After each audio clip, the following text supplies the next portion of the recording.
औज़ुबिल्लाहिमिनश्शैतानिर्रजीम बिस्मिल्लाहिर्रहमानिर्रहीम। Physics is life channel के साथ एक बार फिर Nadeem Sarwar from the Concordia college आपके सामने। जितने भी सुनने वाले हैं, चाहने वाले हैं, देखने वाले हैं, उन लोगों को अस्सलाम वालेकुम। आज जो हम टॉपिक कवर करने जा रहे हैं वो फ़र्स्ट ईयर की बुक से है, फेडरल बोर्ड के लिए है। ना सिर्फ फेडरल बोर्ड के लिए है, ये पंजाब बोर्ड के लिए भी इक्वली इम्पोर्टेंट है और सेम प्रोसेस है, कोई बहुत ज़्यादा मुश्किल काम नहीं है।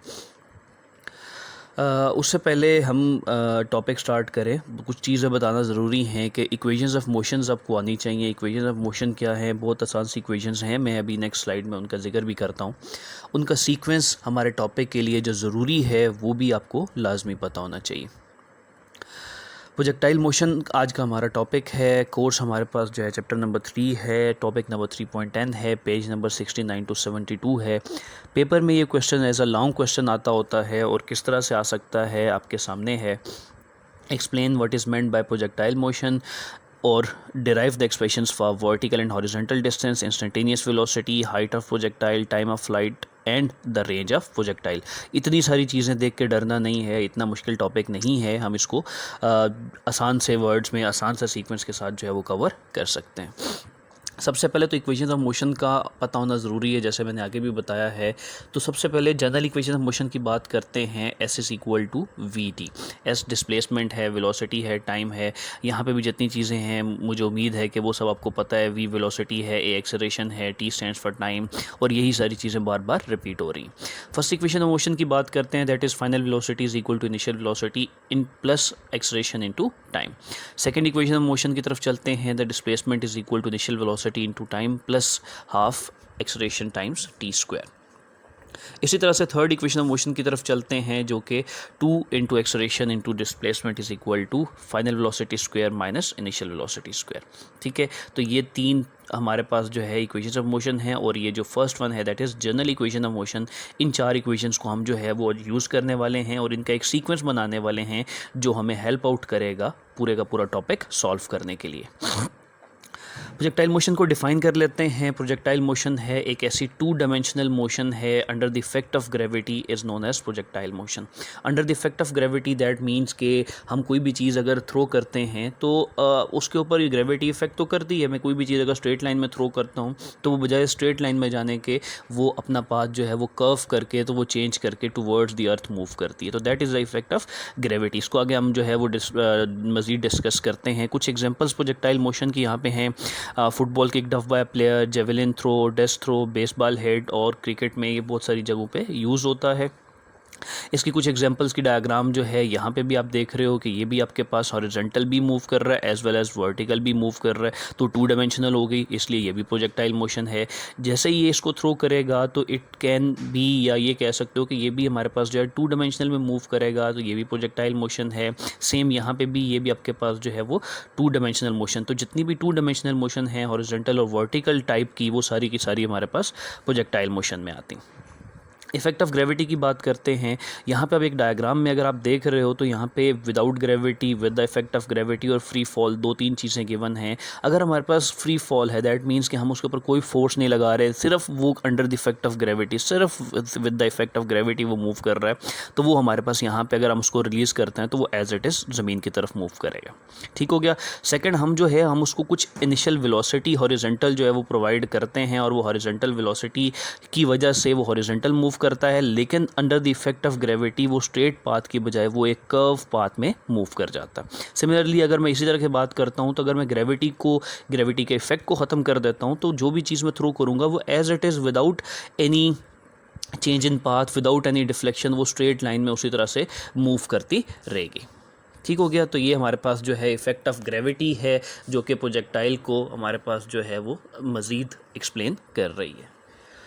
और इसी तरह से जो है वो हम बाकी आगे मज़ीद मूव करते हैं कि जो प्रोजेक्टाइल का पाथ होता है उसको हम ट्रेजेक्ट्री बोलते हैं, और यह लिखा भी हुआ है। और ये इसकी जो शेप है वो हमेशा एक पैराबोला की शेप होती है। ठीक है, ये जो शेप आपको नज़र आ रही है, this shape is known as parabola shape.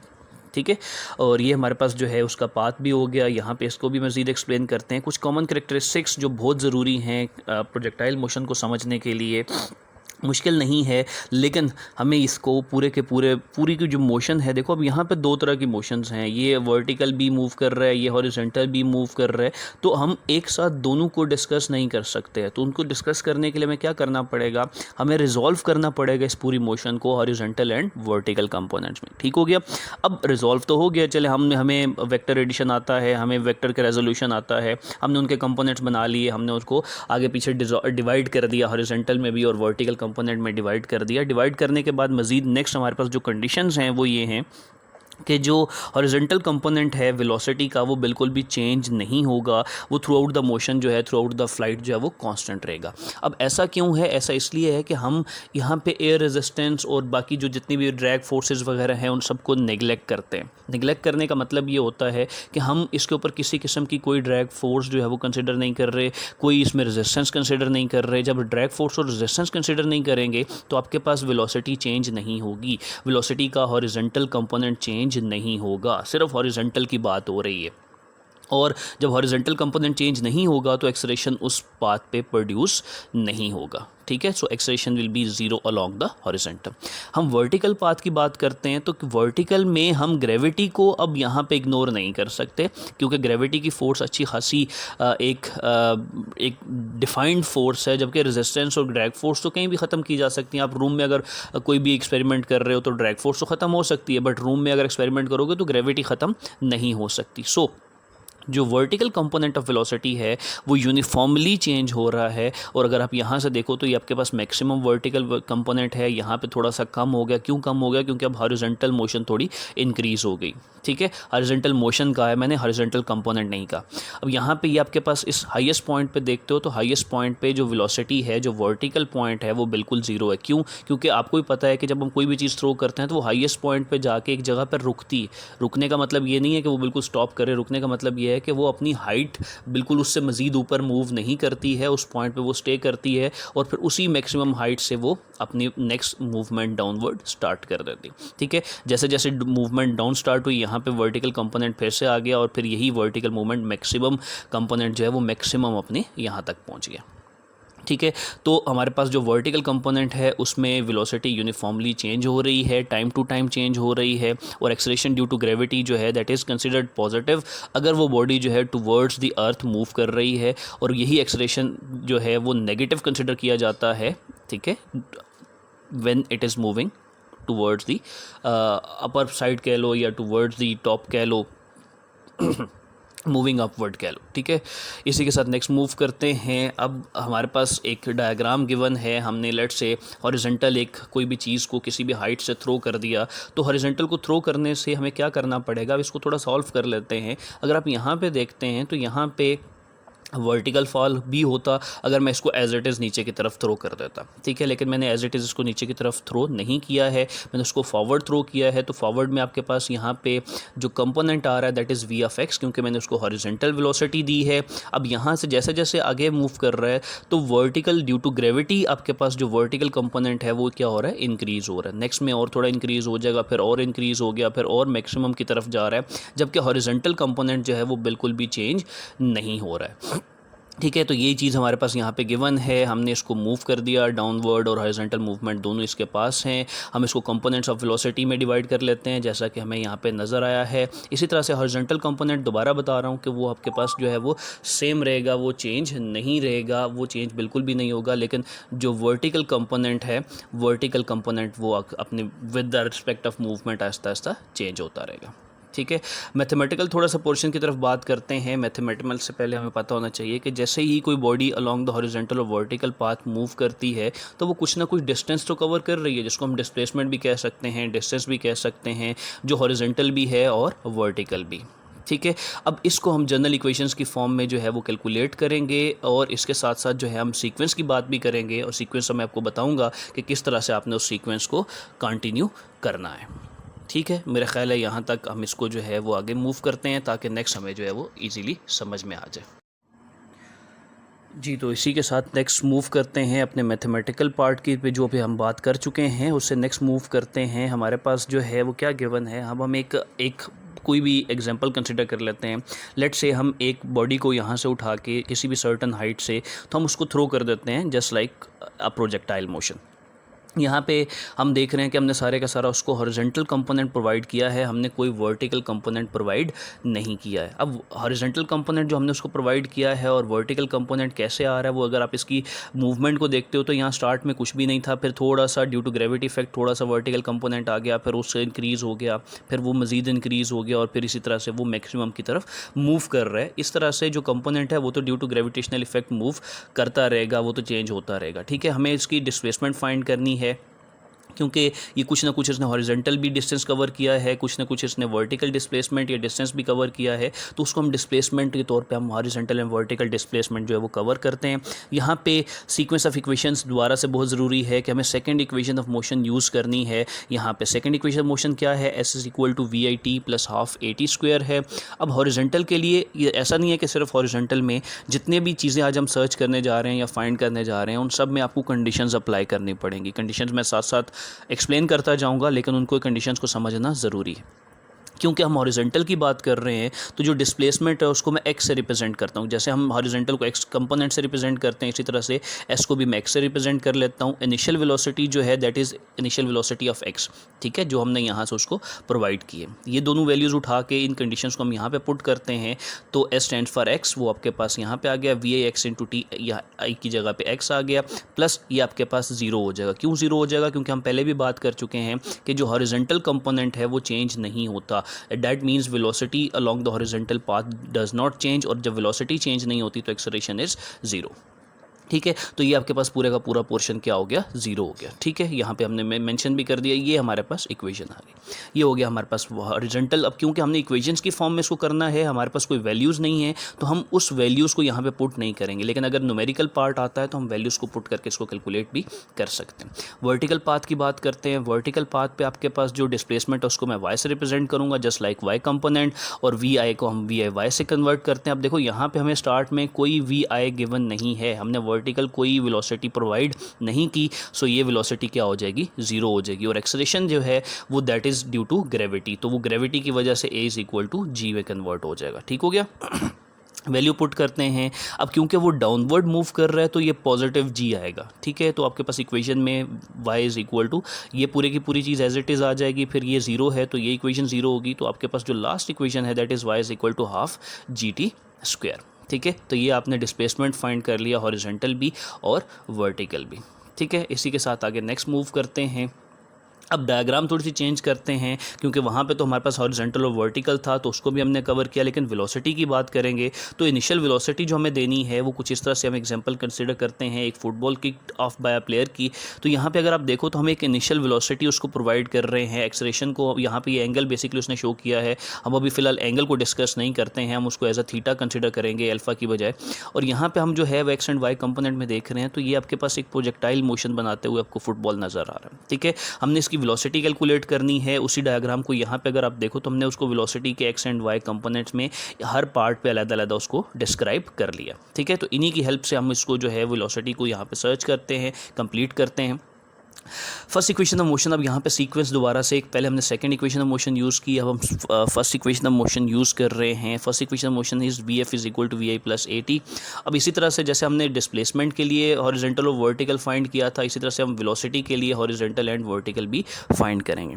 ठीक है, लेट्स से हम पहले हॉरिजॉन्टल की बात करते हैं। तो जो एट दी एंड हमारे पास है, क्योंकि वेलोसिटी वी एफ यहाँ पे इक्वेशन में शो हो रही है, तो जो फाइनल हमारे पास वैल्यू होगी वो भी तो एफ एक्स के इक्वल होगी। हमें पता है कि हॉरिजॉन्टल में एक्स कंपोनेंट में वेलोसिटी चेंज नहीं होती है। ठीक है, तो that V F is equal to V F X, और ये वी आई एक्स ये तकरीबन सेम होंगी आपके पास, और वी आई एक्स भी हमने लिख दिया। एक्सेलरेशन जो है वो हमें पता है चेंज नहीं होती, वेलोसिटी तो एक्सेलरेशन जीरो है, that is equal to zero. अब यहाँ पे वही चीज़ इक्वेशन आपके सामने आ रही है कि V F X is equal to V I X. अब एक्स कंपोनेंट है, एक्स कंपोनेंट हमको कॉज ऑफ थीटा से रिप्रेजेंट करते हैं, तो this is equal to V I cos of theta. तो ये हमारे पास जो है वो हॉरिजॉन्टल वेलोसिटी आ गई। हम वर्टिकल की बात करते हैं, इसी इक्वेशन को दोबारा यूज़ करेंगे। जो यहाँ पे y कंपोनेंट की बात हो रही है, तो जो f है वी एफ एफ है वो वी एफ वाई में कन्वर्ट हो जाएगा, जो वी आई है वो वी आई वाई में कन्वर्ट हो जाएगा। अब क्योंकि जो बॉडी है वो against the direction of gravity move कर रही है, इसलिए जो एक्सेलरेशन ड्यू टू ग्रेविटी होगा वो नेगेटिव होगा। ठीक है, ये वैल्यूज़ उठा के हम इस इक्वेशन में पुट करते हैं, तो that is V F Y is equal to V I Y minus of G T. Minus कहाँ से आया, दोबारा बता रहा हूँ, acceleration due to gravity negative. ठीक है। तो V F Y is equal to, जैसे वाई कंपोनेंट के साथ साइन थीटा आता है तो यहाँ पे हमने साइन थीटा मेंशन कर लिया, तो ये इक्वेशन आपके पास कंप्लीट हो गई।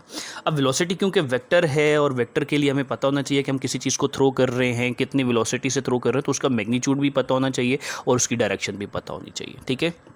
तो मैग्नीट्यूड के लिए आसान सा काम, हम वही पैथागोरियन थ्योरम यहाँ पे भी लगा देते हैं, the final velocity is equal to X component square plus Y component square और उसका अंडर रूट, ठीक है। ये एक जस्ट एज अ फार्मूला है, इसमें हमें कोई वैल्यूज़ पुट नहीं करनी है। अगर आप ये दोनों वैल्यूज़ उठा के इनकी जगह पुट भी कर देते हो तो उसको मजीद आगे सॉल्व करने की ज़रूरत नहीं है, ठीक है। अगर उसको सॉल्व करोगे तो वो एक काफ़ी लेंथी प्रोसेस हो जाता है, वो हमें रिक्वायर्ड नहीं है। सो हम इसको यहाँ पे एज इट इज़ जो है वो एक्सप्लेन कर देते हैं।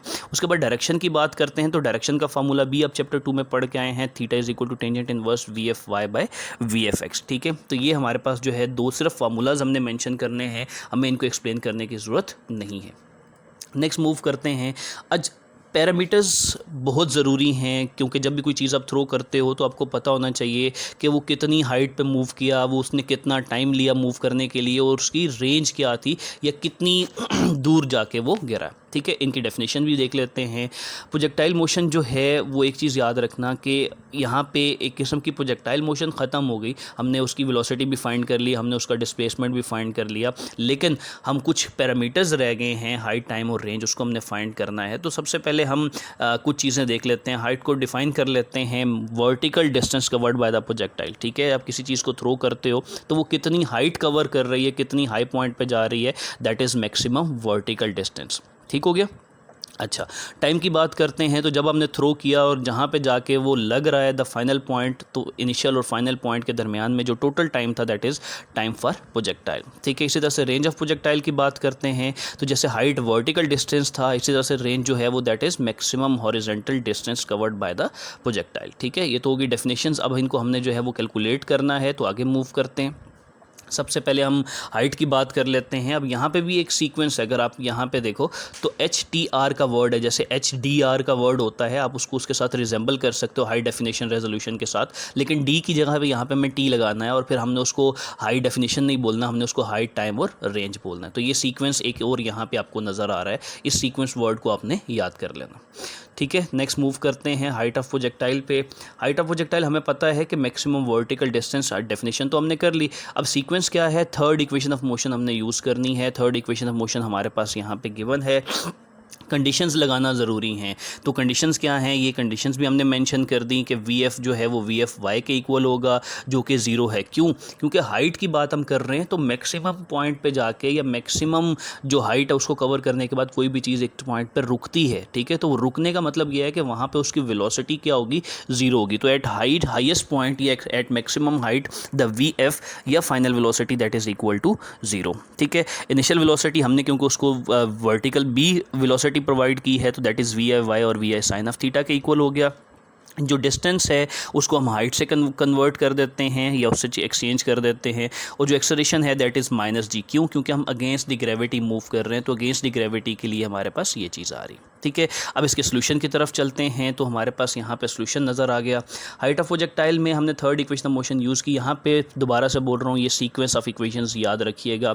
इक्वेशन लिख दी, लिमिटेशंस भी हमने बता दी। यहाँ पे लिमिटेशंस को थोड़ा सा हमने एक्सप्लेन कर दिया कि this will be equal to zero and this will be equal to V I sine theta. इस चीज़ों को उठा के हम इस इक्वेशन में पुट करते हैं, तो आप यहाँ पे देख रहे हो कि टू एज इट इज़, एक ही जगह पे हमें माइनस जी लगाना है क्योंकि हमारी कंडीशंस हैं। हाइट एज इट इज़ आ गई, एस की जगह पे, इसकी जगह पे हमने इनकी values as it is put कर दें। ठीक हो गया, यहाँ तक क्लियर हो गया। अगर नहीं समझ आई तो आप वीडियो को रिपीट करके देख सकते हो। उसके बाद हम फाइनल पॉइंट की तरफ चलते हैं, तो हमारे पास ये हमने बता दिया ऑलरेडी कि वी एफ वाई ज़ीरो होगी। नेक्स्ट हम इसी कंडीशन की तरफ मूव करते हैं, तो ये माइनस आपके पास पूरी इक्वेशन के साथ आ जाएगा, दैट इज़ इक्वल टू, अब क्यों पता है कि ये ज़ीरो है, सो ज़ीरो हो गया और ये आपके पास साइन ऑफ थीटा मैक्सिमम आ गया। ये माइनस इस माइनस के साथ कैंसिल आउट हो जाएगा क्योंकि ज़ीरो की तो वैल्यू है नहीं, और ये आपके पास जो है जब इसका स्क्वायर ओपन करोगे तो you will get V I square sine square theta. फिर यहाँ से ये जो 2g है ये दूसरी साइड पे आप शिफ्ट कर दो, तो h is equal to V I square sine square theta by 2g। तो ये आपके पास हाइट जो है वो इस तरह से कंप्लीट हो जाती है। ठीक है, ये होगी हाइट। हाइट के बाद नेक्स्ट जो है वो हम टाइम ऑफ प्रोजेक्टाइल की तरफ मूव करते हैं। टाइम ऑफ प्रोजेक्टाइल भी बड़ा आसान सा काम है, कोई मुश्किल काम नहीं है। डिफ़ाइन कर लेते हैं फिर से वही, total time taken by the body to reach from the starting point till the final point. इस सीक्वेंस की बात कर लेते हैं। हमें सेकंड इक्वेशन ऑफ मोशन इसके लिए यूज़ करनी है और सेकंड इक्वेशन ऑफ मोशन यहाँ पे आपको नज़र भी आ रही है। फिर हम कुछ कंडीशंस लगाते हैं। जितनी भी ये चीज़ें हमने जितने भी पैरामीटर्स फाइंड करने हैं उन सब पैरामीटर्स की कोई ना कोई हमारे पास जो है एक वैल्यू है, एक हमारे पास कंडीशंस हैं, वो लाजमी लगानी। जब हम टाइम की बात करते हैं यहाँ पे बहुत कन्फ्यूजन होती है, लेकिन एक छोटी सी बात समझ लीजिएगा तो कन्फ्यूजन ख़त्म हो जाएगी कि S is equal to zero कैसे हो गया। S is equal to zero बिल्कुल भी नहीं होता अगर आप टोटल डिस्टेंस देखते हो, लेकिन यहाँ पे हम क्योंकि टाइम की बात कर रहे हैं तो हमें सिर्फ स्टार्ट से लेके एंड तक उसका टाइम देखना है। हमें नहीं देखना है कि उसने कितना डिस्प्लेसमेंट कवर किया, कितना हॉरिजॉन्टल मूव किया, कितना वर्टिकल मूव किया। एक तो ये चीज़ ठीक है। सेकंड आपके पास ये है कि जब हम इसकी बात कर रहे हैं तो हम किसी भी चीज़ को लेट से अगर यहाँ से थ्रो कर रहे हैं किसी एक पॉइंट से, तो वो मूव करके तो वापस उसी पॉइंट पे तो आ रही है, तो it reach on the same level. तो हम लेवल की सेम होने की वजह से भी डिस्प्लेसमेंट को ज़ीरो कर रहे हैं और हमें टाइम की बात करनी है, सो हमें डिस्प्लेसमेंट से कोई लेना देना नहीं है। ठीक है, तो यहाँ पे S is equal to zero बहुत इंपॉर्टेंट कंडीशन है। नेक्स्ट की बात करते हैं। इनिशियल वेलोसिटी हमने उसको Y कंपोनेंट प्रोवाइड किया था, वो भी आ गया। टोटल टाइम को हम जो है कैपिटल T से रिप्रेजेंट कर लेते हैं और जो एक्सेलरेशन है दैट इज़ -g। क्यों? क्योंकि हमने उसको against the direction of gravity throw किया था। कैलकुलेशन की बात करते हैं। सेकंड इक्वेशन ऑफ मोशन है वो भी हमने बता दी, कंडीशंस भी हमने बता दी। ये सारी कंडीशंस इकट्ठी करके हम इस इक्वेशन में जो है वो पुट कर लेते हैं। अब हमें पता है कि S is equal to zero है, तो this is equal to zero. यहाँ पे हमने वैल्यूज़ पुट कर दी। अब यहाँ पे माइनस आ रहा है, क्यों? क्योंकि A की जगह पे -g था। ठीक है, इसको उठा के हम दूसरी साइड पे शिफ्ट कर लेते हैं, तो आपके पास आ गया 1/2 GT²। क्योंकि यहाँ पे स्क्वायर था तो उसकी जगह पे हम कैपिटल T भी कर देते हैं और ये एज इट इज़ हमारे पास ये VI की जगह पे VI साइन ऑफ थीटा आ गया। ठीक है, फिर T के साथ T एक कैंसिल आउट हो गया तो एक T हमारे पास बचा। अब ये जो G और 1/2 है इसको दूसरी साइड पे शिफ्ट करते हैं, तो यहाँ पे ये 1/2 है, दूसरी साइड पे जाके ये 2 मल्टीप्लाई हो जाएगा और ये G वहाँ पे जाके डिवाइड हो जाएगा। ठीक है, तो ये आपके पास जो इक्वेशन है, this equation is for the total time taken by the projectile from the starting point till the ending point. ठीक हो गया, यहाँ तक हमने टाइम कैलकुलेट कर लिया। अब टाइम के साथ साथ जो है कोई आपसे ये भी पूछ सकता है, तो ये तो टोटल टाइम था कि स्टार्ट से लेके एंड तक, तो क्या आप मैक्सिमम हाइट के लिए टाइम फाइंड कर सकते हो? ये क्वेश्चन भी शॉर्ट क्वेश्चन में आ सकता है, तो इसको भी हमें पता होना चाहिए कि मैक्सिमम हाइट तक कैसे फाइंड करेंगे। देखो, जो कोई चीज़ भी हम फेंक रहे हैं तो जितनी देर उसको मैक्सिमम हाइट तक जाने के लिए लगेगी उतनी देर में ही वो वापस आएगा। ठीक है, तो हम मैक्सिमम हाइट के साथ साथ जो है वो ये चीज़ भी कवर करते हैं कि हमारे पास जो वैल्यू गिवन है वो टोटल टाइम का हाफ हो जाएगा। ठीक है, ईजी है। तो टोटल टाइम को अगर आप हाफ पे डिवाइड कर देते हो दैट इज़ T/2, तो आपके पास जो है जो भी इक्वेशन है ये 2 के साथ 2 कैंसिल आउट हो जाएगा, बाकी VI sine theta by G as it is, ये आपके पास time to reach the maximum height आ जाएगा। ठीक है, ये चीज़ हमने साथ में रीज़न भी मेंशन कर दी। ठीक हो गया, नेक्स्ट मूव करते हैं। टाइम के साथ हमारे पास जो है लास्ट इसकी जो पैरामीटर है that is range. Maximum horizontal distance covered by the projectile is known as range. General equation of motion ये हमने यूज़ करनी है। अब यहाँ पे फर्स्ट इक्वेशन ऑफ मोशन इसमें सीक्वेंस में नहीं आ रही है। क्यों नहीं आ रही है? क्योंकि फर्स्ट इक्वेशन ऑफ मोशन हम इससे पहले जो भी हमने maximum time to reach maximum height जो है उसकी बात की थी, तो उसके लिए हम फर्स्ट इक्वेशन ऑफ मोशन से उसको ड्राइव कर सकते हैं। ठीक है, लेकिन वो वहाँ पर हमें लिखने की ज़रूरत नहीं है, इसलिए हम फर्स्ट इक्वेशन ऑफ मोशन को यहाँ से जो है वो स्किप करते हैं फ़िलहाल और जनरल इक्वेशन की तरफ मूव करते हैं। S is equal to VT हमारे पास जनरल इक्वेशन है। इसके लिए भी ऑब्वियसली कुछ ना कुछ कंडीशंस होंगी।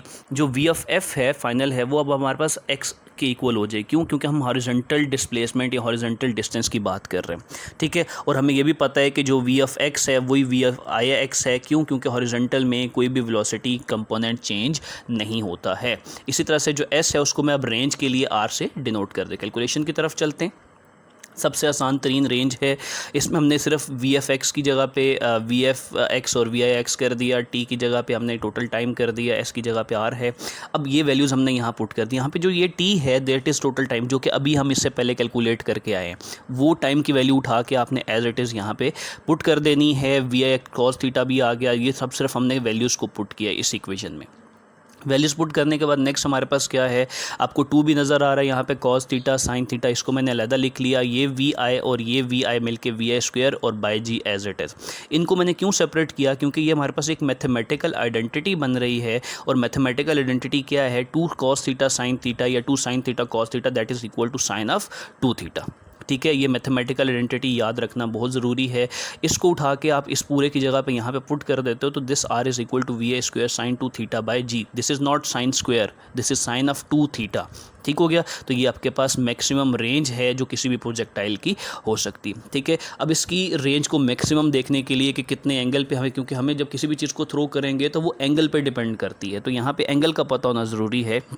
तो मैक्सिमम रेंज के लिए हम मैक्सिमम एंगल की बात करते हैं। साइन की वैल्यू मैक्सिमम तब होती है जब sine of any angle is equal to 1 हो। ठीक है, तो जब अब टोटल एंगल हमारे पास साइन ऑफ 2 थीटा है, तो साइन ऑफ 2 थीटा हमें 1 करना पड़ेगा ताकि हम मैक्सिमम की बात करें। और हमें ये भी पता है कि साइन 91 होता है, तो दैट मीन्स कि जो 2 ऑफ थीटा है that is equal to 90 degree.